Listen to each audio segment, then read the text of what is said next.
Hey everybody, and welcome back to the On the Map challenge on Alma, Missouri. Today is March 2nd, and we are out here in one of our fields with our 8110 and our John Deere drill because we are putting in some spring wheat today. This is the first field we are working on. We only have about a few fields of wheat to drill this year, and so yeah, we've been out here all morning. We got out here about 9 o'clock, so we are basically just getting started. You may notice that the 8110 looks a little bit different. That is because we took the rear duals off, and we have also fully incorporated GPS on this thing.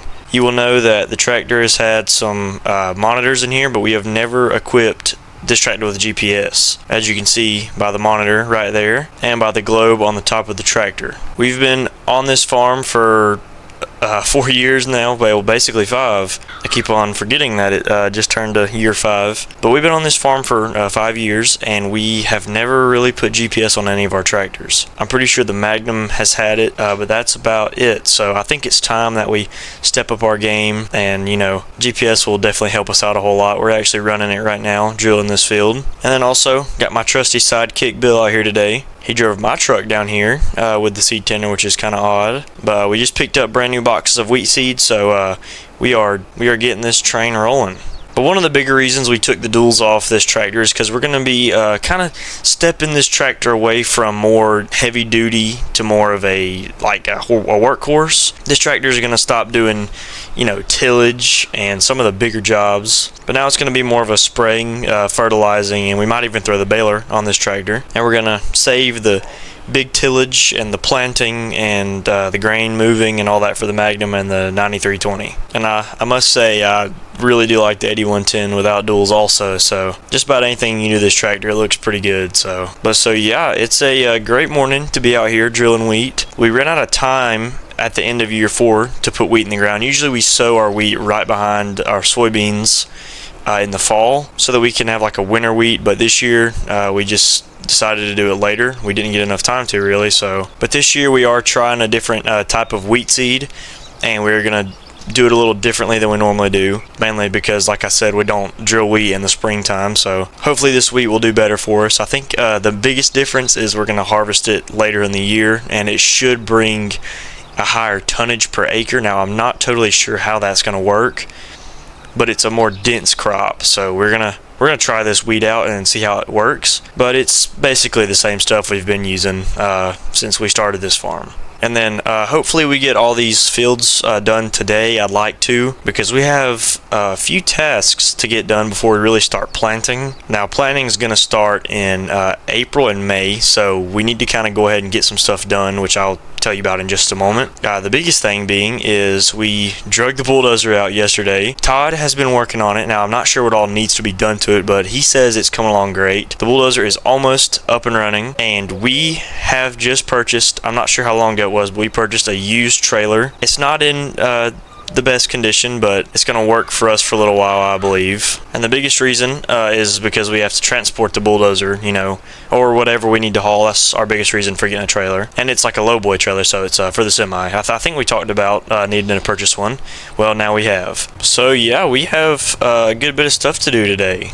And then some more news. I think I don't know if I mentioned it to you. We finally got our cows in our pasture also. A lot of random things have happened since winter ended, so there's a lot to catch you guys up on. We've definitely stayed busy on the farm, so.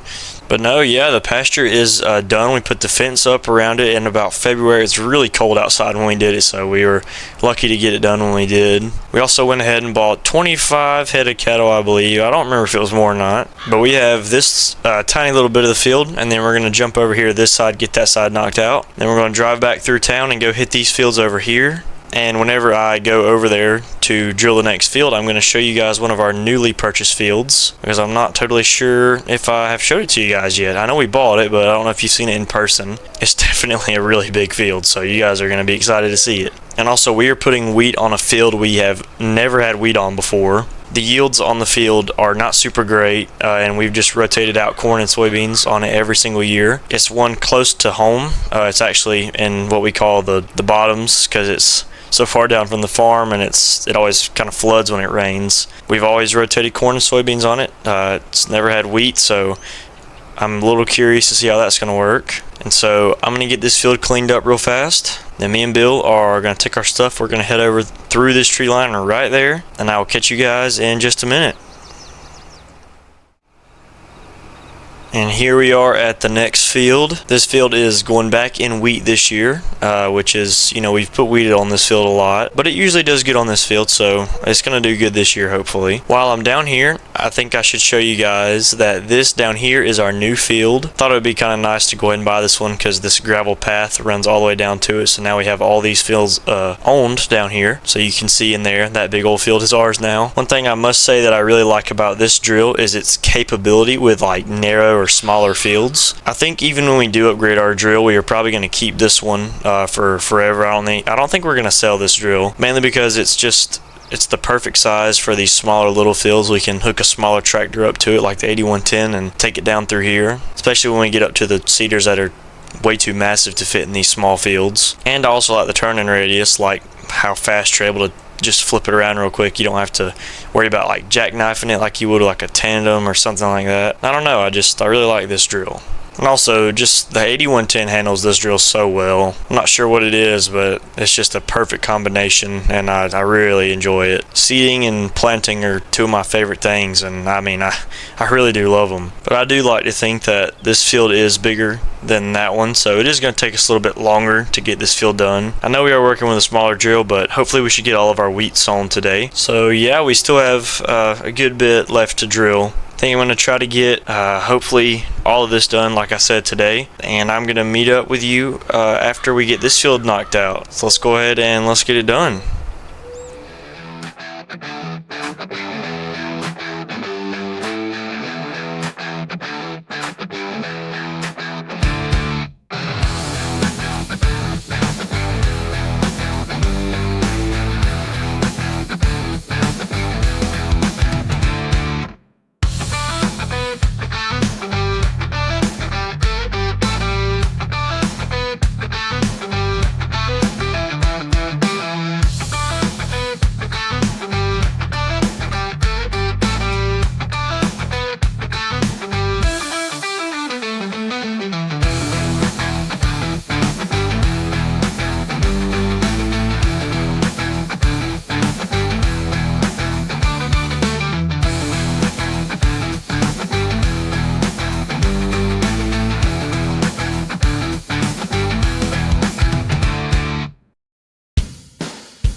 Okay, so those fields are now done. Pulling back in the farm to get everything ready to go to the next fields. While I'm coming up the driveway, I think I should give you guys a drive-by of the new pasture. Tree got in the way, but I think you can kind of tell. We had cows in this pasture originally when we first moved into this farm, and we took the fence out and the cows out because we did not think we were going to keep the cows, but turns out they are a very good business for us. And so yeah, they're in there now. The gates and the fences are all up. Other than that, everything else looks pretty great. I'm going to hop out of the tractor real quick and run over here and show you the lowboy trailer. And the bulldozer is out of the Quonset. I think it's all ready to go. But here is our new trailer. We bought this thing for like $6,000. It was a steal, but as you can see, it is kind of all rusted. It's got a bunch of paint chips off of it, but it still works. Does need to be like greased, and like I said earlier, a few things need to be changed to it, but for the most part, it's perfect and ready to rock and roll. We do have it out here sitting on wood blocks, so anytime we need to hook it up, it's out here. But so yeah, we're probably going to get to that tomorrow. I don't think we have enough time to do it today, but Todd is going to put 2 more pallets on here because we are currently out. And while they're filling the rest of the wheat seed, we're going to take this drill on down here, and I will show you the next field we're going to be putting wheat in, and it is going to be this field right here. It does have a pretty bad rock problem, but there's not a lot we can do about that right now,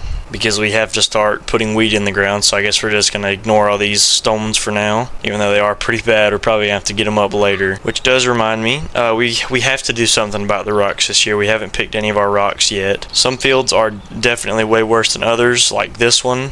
And some fields we might not touch because we don't really need it. And so I got to talking to Todd and Bill about what to do about all the rocks, because we can't just get out the side-by-side and the skid steer and just go around the field picking them all up. That would take forever. And so we are going to try to go somewhere a few towns over. We're going to take a trip and we're going to look for a rock picker. Can't remember who he said has one, but we're going to try to rent a rock picker for a few weeks until, especially until we get our own. Well, just until we pick all the rocks this year, actually. Next year, we're probably going to need to buy our own, but for this year, we're going to see how well that works for us. I just really hope we get to do that, because we really need to do something about the rock situation. I would definitely say that this year made it worse, because whenever we did our deep tillage with our new ripper, it pulled a lot of the bigger rocks up to the surface, and you can just see out through here how many there really are. So it's going to be a pain harvesting this wheat with all the rocks. If this was real life, this will be a humongous problem, but we're just going to act like it's not here for right now. But so no, yeah, this is the field that has never seen wheat on it. I'm a little curious to know what the yield's going to do whenever we get done drilling this field, but hopefully the yields will be good. This field never really does bad with corn or soybeans. I just thought it'd be kind of nice to change the crop on this field. And so now we're going to get this field done. It is getting later in the afternoon, so we're going to try to hurry up. But I hope we get a lot of straw off this field too. I keep forgetting that whenever we drill our wheat, we're going to have a lot of straw to bale. So that's going to be pretty exciting to see. But this is the biggest of the 2 fields we've drilled so far. It might actually be bigger than both of them combined. So it's going to take us a little bit to get this done. Hopefully, whenever we get all the wheat drilled, it'll not rain for a little bit so we can finish planting. Or I'm not sure. Some rain would not hurt to get the crop to start growing. But we need a dry spell for a few weeks so we can get some of the planting done. But we have a little bit to wait, so yeah, bring on the rain whenever we get this drilled. But so yeah, you guys, I'm gonna get this field knocked out. We may have one more field to drill, I'm not totally sure, but I will catch up with you guys in the morning and we'll discuss what we're gonna be doing tomorrow and finish up our drilling if we have to. But I think we should get most of it knocked out tonight, so I will see you guys then. And it is now March 3rd, and last night we got all of our wheat drilled. As you can see, we got to clean off the tractor and the drill today. They're both very dirty. But today we are going to be clearing some land. I'm going to step out here and show you guys what we're going to be using today.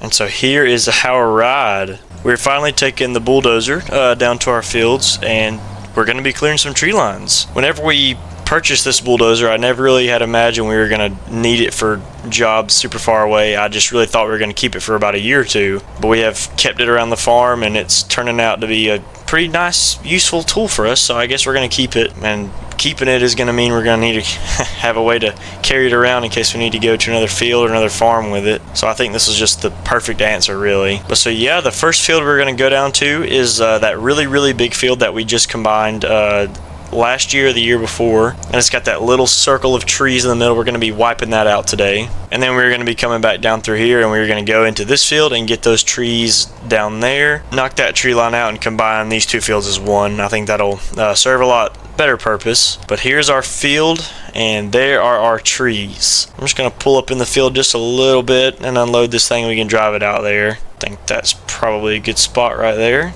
Get this thing turned off, and let's go ahead and fire the bulldozer up. It has definitely been a little while since I've ran this thing, so I got to get used to the older controls. The last bulldozer I ran was that really nice new Komatsu. We actually used that thing to combine these fields, so bringing a different bulldozer back to the same area feels kind of nice. But I am excited to put this thing back to work. It's such a beast. And I have not actually decided what we're going to do with these trees. I think we're just going to put them in a pile next to this little island. We are going to be burning these trees, and then we'll come back and clean all this up and use it for field ground. It's going to be a little harder to figure out where to put the trees though, because out here we don't have woods, it's just field. And there's the first tree down. It is kind of thick in here. I didn't realize how thick it was. And there's the second tree all pushed up. I think we're actually going to go on this side and push them towards the road more. This is definitely working a whole lot better. Got about 3 or 4 trees pushed down so far. We just got to get these out of this mess. But this thing is definitely being put to work, and it is working. We are definitely getting them pushed down. This is working actually a whole lot better than I thought it would. We got all these cleared out over here, and we just were able to push down this huge hickory tree. It is stuck on another tree, it looks like, so we're going to have to get in there and try to figure out a way to push that tree down. But I've gotten most of these over here pushed around this way, and I have started a pile on this side. It's kind of hard to see because it's a big old tree. But I've just been leaving them right here. We're going to start a brush pile right here. And that's how many I've got pushed down. I think there's about 8 in there. Still about 5 more to go. And there we go, the 2 final trees pushed up best I can. I will try to come around here and move this hickory tree, but these are some big trees. Bulldozer struggled a good bit pushing these 2 big old trees together. But that looks like a job well done.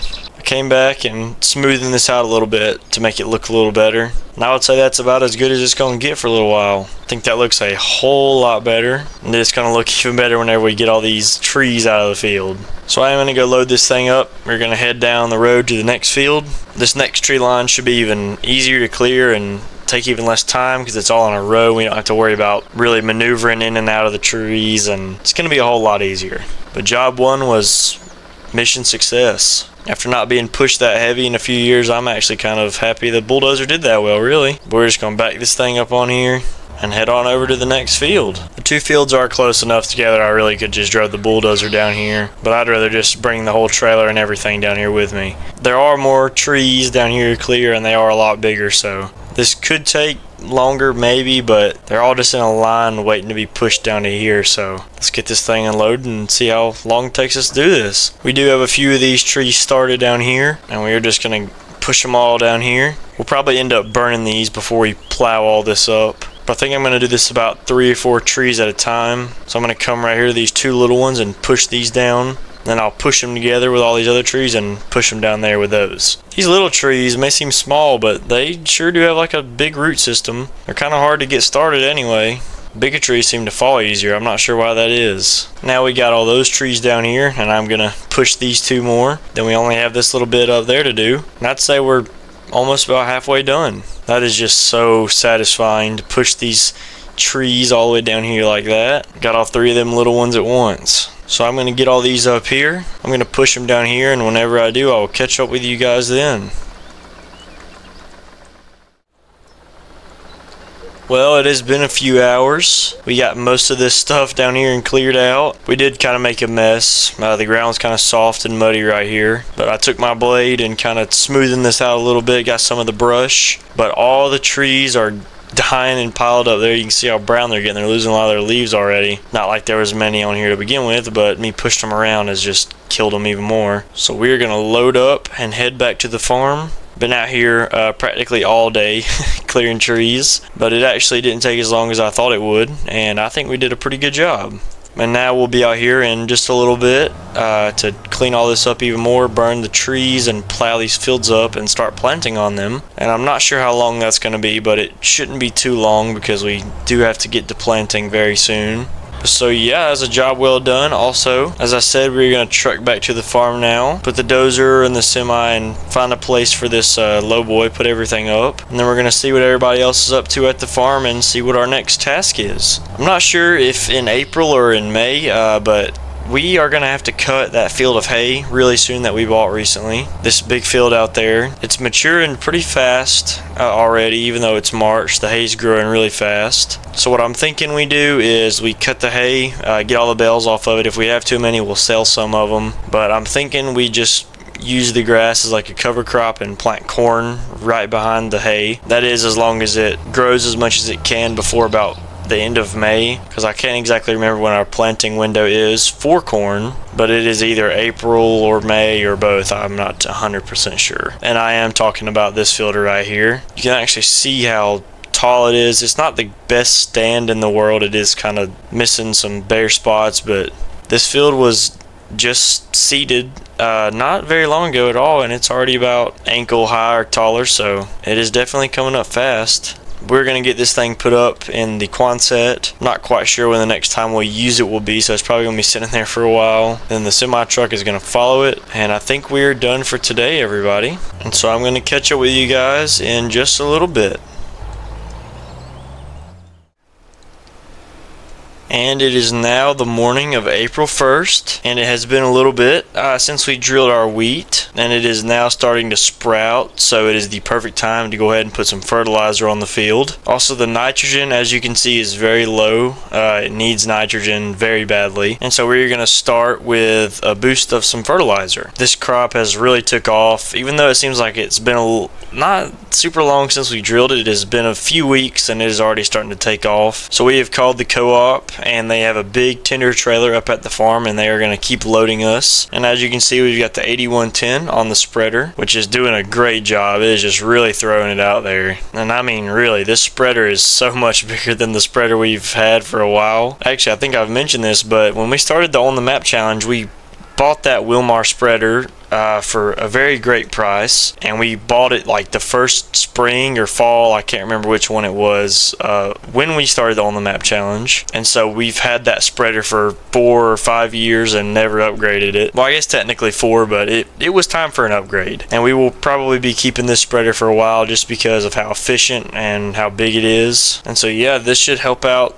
the wheat a good bit, give it a pretty solid boost of nitrogen. We only drilled 3 fields of wheat this year, so we don't really have as much wheat on the fields. However, these fields could bring in a lot of bushels because they are not small fields really. But so 3 fields of wheat this year. We're mainly focusing on corn and soybeans, so, especially because they sell for way more than wheat. I know soybeans sell the most, I believe, because we are trying to purchase that farm next year, so we're trying to build up a ton of money to get there. And corn and soybeans is really basically the only way to get there super efficiently. And we have to hurry and try to get this all spread today, hopefully before lunch, because we have some storms rolling in. It actually rained a good bit last night. There are some puddles in the low spots on the field, so we got to try to get this spread before it rains out. It's supposed to be pretty heavy apparently. Weather calls for about 1.5 inches here. That's the most rain we've seen in few months, so I don't know how that's going to work with planting season basically upon us now, so hopefully we will be able to get an early start on planting. It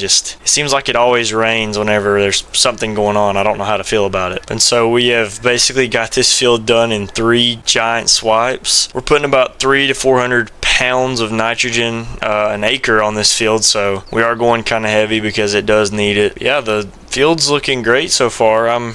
Like I said earlier, I'm excited to see how it's going to do on harvest day because this field has never had wheat on it before. Alright, there's that field all done. We're going to drive up to the farm, and I'm going to get the guy with the co-op to fill the spreader all the way up, and then we should be able to head into town and finish off the last 2 fields with what we have in the spreader. So I think we're going to hit the road. We're all filled up, paid the co-op guy, and he's headed down the road to another farm that needs some fertilizer. Seems like I'm not the only one spreading some of this stuff on the fields today. But I can tell you right now, this stuff is not cheap. I don't know if it's because our spreader's bigger or what's going on, but we pay so much more for fertilizer and lime every single year. But this year, it's like they've just doubled or something. Whatever it is, we pay pretty dearly for it. I think just however much fertilizer we got was about $3,000. I'm not sure if that's the total cost, but that sure is a lot for only, what, 1.5 fertilizer spreader loads. This field looks like it's got some early weeds popping up in it, so we're gonna have to bring some herbicide out here soon. But so far, spring and the end of winter have been pretty awesome. I've gotten a lot of stuff done that I've been wanting to get done, so between drilling wheat, putting fertilizer down, and even clearing some of the trees, we're gonna get everything done and start planting soon. But so far we've had a great start to spring. But yeah, you guys, we have plenty of stuff to get done. I'd like to thank you all for watching, and I will see you all in the next one.